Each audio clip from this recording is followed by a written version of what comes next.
Students are like any other person exposed to a scenario where they are scared of the marks that they're going to get, their performance, and the impact that the examination is going to have on their careers.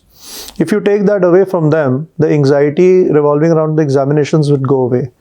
So one point can be a better preparation in terms of breaking down the syllabus into very small components and managing very easily.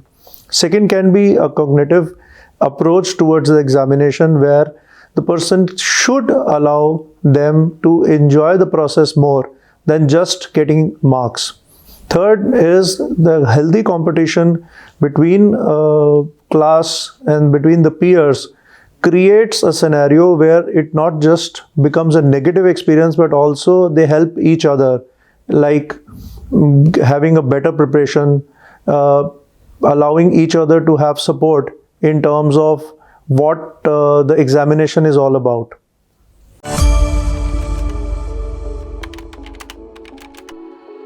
Follow us to stay updated on debates, discussions, facts, and tips about health. Click on the subscribe button and the bell icon for latest updates.